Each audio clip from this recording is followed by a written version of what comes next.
ನಿಮ್ಮ ಕಿಚನಲ್ಲಿ ಸಿಗುವಂತಹ ವಸ್ತುನ ಬಳಸಿ 4 4 ಐಟಮನ್ನು ಹಾಕಿ ಇನ್ಸ್ಟೆಂಟ್ ಹೇರ್ ಕಲರ್ ಯಾವ ಥರ ರೆಡಿ ಮಾಡೋದು ಅಂತ ನೋಡೋಣ.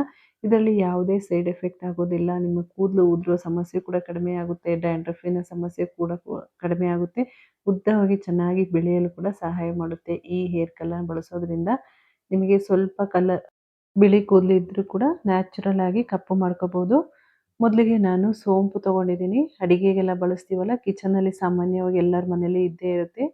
ಸೋಂಪು ಕೂಡ ಈ ನೀರು ಕುಡಿಯೋದ್ರಿಂದ ಡೈಜೆಷನ್ ಕೂಡ ತುಂಬ ಒಳ್ಳೆಯದು. ಅಷ್ಟೇ ತಲೆ ಕೂದಲು ಕೂಡ ತುಂಬ ಒಳ್ಳೆಯದು ಈ ಸೋಂಪು ಕಾಳು. ಒಂದು ಕಬ್ಬಿಣದ ಬಾಣಲಿ ತೊಗೊಂಡಿದ್ದೀನಿ.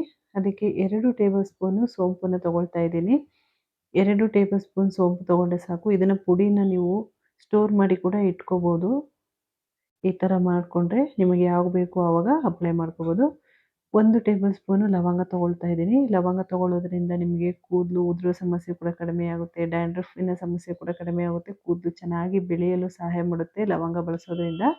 1 ಟೇಬಲ್ ಸ್ಪೂನು ಲವಂಗ ಹಾಕ್ಕೊಂಡ್ರೆ ಸಾಕು, ಜಾಸ್ತಿ ಬೇಡ. 1 ಟೇಬಲ್ ಸ್ಪೂನ್ ಲವಂಗ ಜೊತೆಗೆ ನಾನು ಕಲೋಂಜಿ ಸೀಡನ್ನ ಹಾಕ್ಕೊಳ್ತಾ ಇದ್ದೀನಿ. ಕಲೋಂಜಿ ಸೀಡ್ ಅಂದರೆ ಆನಿಯನ್ ಸೀಡು. ಈ ಆನಿಯನ್ ಸೀಡನ್ನ ಬಳಸೋದ್ರಿಂದನೂ ಅಷ್ಟೇ ಕೂದಲು ನ್ಯಾಚುರಲ್ ಆಗಿ ಕಪ್ಪಾಗುತ್ತೆ. ಇದು ಯಾವುದೇ ಸೈಡ್ ಎಫೆಕ್ಟು ಕೂಡ ಆಗೋದಿಲ್ಲ. ಮತ್ತು ಆನಿಯನ್ ಸೀಡ್ ಇಲ್ಲ ಅಂದರೆ ನೀವು ಈರುಳ್ಳಿ ಸಿಪ್ಪೆನೂ ಕೂಡ ಬಳಸ್ಬೋದು. ನಾವು ಈರುಳ್ಳಿ ಎಲ್ಲ ಬಿಡಿಸಿದಾಗ ಮೇಲೆ ಪಾರ್ಟ್ ಇರುತ್ತಲ್ಲ, ಡ್ರೈ ಆಗಿರೋದನ್ನ ಹಾಕ್ಕೋಬೇಕು. ಒಣಗಿರುವ ಈರುಳ್ಳಿ ಸಿಪ್ಪೆನ ಹಾಕ್ಕೋಬೇಕು. ಇವಾಗ ಸ್ಟವ್ ಆನ್ ಮಾಡಿಕೊಂಡು ಇದನ್ನು ಫ್ರೈ ಮಾಡ್ಕೊಳ್ತಾ ಇದ್ದೀನಿ. ನಿಧಾನಕ್ಕೆ ಹುರ್ಕೋಬೇಕು. ಇದ್ರ ಜೊತೆಗೆ 1 ಟೇಬಲ್ ಸ್ಪೂನು ಮೆಂತ್ಯನೂ ಕೂಡ ಆ್ಯಡ್ ಮಾಡ್ಕೊಳ್ತಾ ಇದ್ದೀನಿ. ಮೆಂತ್ಯ ಹಾಕೊಳ್ಳೋದ್ರಿಂದ ಕೂದಲು ಕಪ್ಪಾಗುತ್ತೆ. ಇವು ಮೂರನ್ನು ಚೆನ್ನಾಗಿ ಮಿಕ್ಸ್ ಮಾಡ್ಕೊಳ್ತಾ ಇದ್ದೀನಿ. ನೋಡಿ, ಈ ಥರ ಕಲರ್ ಇದೆ. ಇವಾಗ ಕಪ್ಪಾಗೋ ತನಕ ಹುರ್ಕೋಬೇಕು. 1 ಟೇಬಲ್ ಸ್ಪೂನು ಮೆಂತ್ಯನ ಕೂಡ ಆ್ಯಡ್ ಮಾಡ್ಕೊಳ್ತಾ ಇದ್ದೀನಿ. ಮೆಂತ್ಯ ಹಾಕೊಳ್ಳೋದ್ರಿಂದ ಕೂದಲು ನ್ಯಾಚುರಲ್ ಆಗಿ ಕಪ್ಪಾಗುತ್ತೆ ಮತ್ತು ಕೂದಲು ಸಾಫ್ಟ್ ಆಗುತ್ತೆ. ಕೂದಲು ಉದುರೋ ಸಮಸ್ಯೆ ಇದ್ರೂ ಕೂಡ ಕಡಿಮೆ ಆಗುತ್ತೆ ಮೆಂತ್ಯನ ಬಳಸೋದ್ರಿಂದ. ಇದನ್ನು ಒಂದೇ ಸರಿ ಹೈ ಫ್ಲೇಮಲ್ಲಿ ಇಟ್ಕೊಂಡು ಹುರ್ಕೋಬಾರ್ದು. ಮೀಡಿಯಮ್ ಆಗಿ ಹುರ್ಕೋಬೇಕು. ನಿಧಾನವಾಗಿ ಹುರ್ಕೊಂಡ್ರೆ ಕಲರ್ ಚೆನ್ನಾಗಿ ಬರುತ್ತೆ. ಕಡಿಮೆ ಉರಿಯಲ್ಲೇ ಹುರ್ಕೋಬೇಕು. ಎಲ್ಲನೂ ಕೂಡ ಕಪ್ಪಾಗೋ ತನಕ ಹುರ್ಕೋಬೇಕು. ನೋಡಿ, ಇವಾಗ ಕಲರ್ ಸ್ವಲ್ಪ ಚೇಂಜ್ ಆಗ್ತಾ ಇದೆ. ಸ್ವಲ್ಪ ಕಲರ್ ಚೇಂಜ್ ಆಗೋ ತನಕ ಸ್ವಲ್ಪ ಉರಿನ ಜಾಸ್ತಿ ಇಟ್ಕೊಳ್ಳಿ. ಸ್ವಲ್ಪ ಕಲರ್ ಚೇಂಜ್ ಆದ ತಕ್ಷಣ ಕಡಿಮೆ ಉರಿಯಲ್ಲಿ ಇಟ್ಕೊಂಡು ನಿಧಾನಕ್ಕೆ ಹುರ್ಕೋಬೇಕು. ನೋಡಿ, ಇವಾಗ ಲವಂಗದು, ಸೋಂಪುದೆಲ್ಲದೂ ಕೂಡ ಕಲರ್ ಚೇಂಜ್ ಆಗ್ತಾ ಇದೆ. ಇನ್ನೂ ಕಪ್ಪಾಗಬೇಕು, ಡಾರ್ಕ್ ಆಗಬೇಕು. ಇನ್ನೂ ಇದು ಕಪ್ಪಾಗಿಲ್ಲ. ಫುಲ್ ಕಪ್ಪಾಗೋ ತನಕ ಹುರ್ಕೋಬೇಕು. ಕಡಿಮೆ ಉರಿಯಲ್ಲಿ, ಈ ಸಮಯದಲ್ಲಿ ಕಡಿಮೆ ಉರಿಯಲ್ಲೇ ಹುರ್ಕೋಬೇಕು. ಜಾಸ್ತಿಯಾಗಿ ಇಟ್ಕೊಂಡ್ರೆ ಒಂದೇ ಸರಿ ಸೀದೋದ್ರೆ ಕಲರ್ ಚೆನ್ನಾಗಿರಲ್ಲ. ಅದರಿಂದ ಆದಷ್ಟು ಮೀಡಿಯಮ್ ಉರಿಯಲ್ಲೇ ಹುರ್ಕೊಳ್ತಾ ಇದ್ದೀನಿ. ಇವಾಗ ಹುರ್ಕೊಂಡಿದ್ದು ಆಗಿದೆ. ನೋಡಿ, ತಣ್ಣಗಾದ್ಮೇಲೆ ತೋರಿಸ್ತಾ ಇದ್ದೀನಿ. ಕೈಯಲ್ಲಿ ಪುಡಿ ಆಗಬೇಕು. ನೀವು ಈ ಥರ ಪುಡಿ ಮಾಡಿದಾಗ ಪುಡಿ ಆಗಬೇಕು, ಅಲ್ಲಿ ತನಕ ಹುರ್ಕೋಬೇಕಾಗುತ್ತೆ. ಇವಾಗ ತಣ್ಣಗಾಗಿದೆ, ನೋಡ್ತಾ ಇರ್ಬೋದು. ಕೈಯಲ್ಲೇ ಕೂಡ ಹಿಂಗೆ ಪುಡಿ ಮಾಡಿದಾಗ ಕಲರ್ ಯಾವ ಥರ ಕಾಣ್ತಾ ಇದೆ ಅಂತ. ತುಂಬ ಚೆನ್ನಾಗಿ ಕಲರ್ ಆಗುತ್ತೆ. ನೀವು ಇದೇ ಪುಡಿನ ಕೂಡ ಸೈಡ್ಗೆಲ್ಲ ಅಪ್ಲೈ ಮಾಡ್ಕೋಬೋದು. ಹಾಗೇ ಪುಡಿ ಮಾಡಿಕೊಂಡು ಎಲ್ಲಿ ಬಿಳಿ ಕೂದಲು ಇದೆಯೋ ಅಲ್ಲಿಗೆ ಅಪ್ಲೈ ಮಾಡ್ಕೋಬೋದು. ಡೈಲಿ ಕಲರ್ ಹಾಕೋಕ್ಕಾಗಲ್ಲ ಅಂದಾಗ ಈ ಥರ ಒಂದ್ಸರಿ ಟ್ರೈ ಮಾಡಿ ನೋಡಿ.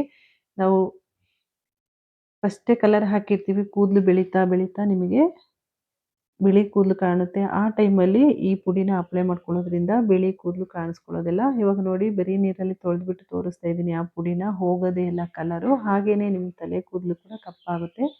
ಇದನ್ನು ನಾನು ಕುಟ್ಟಿ ಪುಡಿ ಮಾಡ್ಕೊಳ್ತಾ ಇದ್ದೀನಿ. ಮಿಕ್ಸಿ ಜಾರಿಗೆ ಹಾಕ್ಕೊಂಡ್ರೆ ಬೇಗ ಪುಡಿ ಆಗಲ್ಲ, ಏಕೆಂದರೆ ಇದು ಸ್ವಲ್ಪ ಇರೋದ್ರಿಂದ. ಹಾಗೆಯೇ ಕುಟ್ಟಿ ಪುಡಿ ಮಾಡ್ಕೋಬೇಕು. ಒಂದೇ ಸರಿ ಜಾಸ್ತಿ ಹಾಕ್ಕೊಂಡು ಪುಡಿ ಮಾಡ್ಕೋಬೇಡಿ. ಸ್ವಲ್ಪ ಹಾಕ್ಕೊಂಡು ನೈಸಾಗಿ ಪುಡಿ ಮಾಡ್ಕೋಬೇಕು. ಎಷ್ಟು ಸಾಧ್ಯವೋ ಅಷ್ಟು ನೈಸಾಗಿ ಪುಡಿ ಮಾಡ್ಕೊಳ್ಳಿ.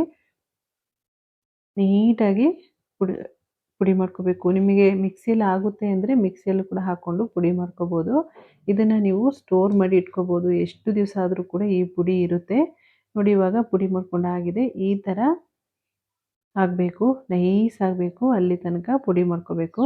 ನಿಮಗೆ ಪುಡಿ ಆಗಿಲ್ಲ ಅಂದರೆ ಜರಡಿ ಹಿಡ್ಕೋಬೋದು. ಈ ಪುಡಿನ ಜರಡಿ ಹಿಡ್ಕೊಂಡು ಸ್ಟೋರ್ ಮಾಡಿ ಇಟ್ಕೋಬೋದು. ನೋಡಿ, ಕೈಯಲ್ಲಿ ತೆಗೆದು ತೋರಿಸ್ತಾ ಇದ್ದೀನಿ ಎಷ್ಟು ಚೆನ್ನಾಗಿ ಕಲರ್ ಆಗಿದೆ ಅಂತ. ಈಗ ಒಂದು ಪ್ಲೇಟಿಗೆ ಹಾಕ್ಕೊಳ್ತಾ ಇದ್ದೀನಿ. ಈ ಪ್ಲೇಟ್ ಹಾಕ್ಕೊಂಡು ನಿಮಗೆ ಎಷ್ಟು ಬೇಕೋ ಅಷ್ಟು ಮಾತ್ರ ಪುಡಿನ ತಗೊಳ್ಳಿ. ನೈಸಾಗಿ ಪುಡಿ ಮಾಡಿಕೊಂಡ್ರೇ ಚೆನ್ನಾಗಿರೋದು. ಇವಾಗ ನೋಡಿ ಕೈಯಲ್ಲಿ ತೋರಿಸ್ತೀನಿ ಎಷ್ಟು ಚೆನ್ನಾಗಿ ಕಪ್ಪಾಗಿದೆ ಅಂತ. ಇದು ಹಾಗೆ ತೊಳೆದ್ರೆ ಹೋಗಲ್ಲ, ಸೋಪ್ ಹಾಕ್ಕೊಂಡು ತೊಳಿಬೇಕು.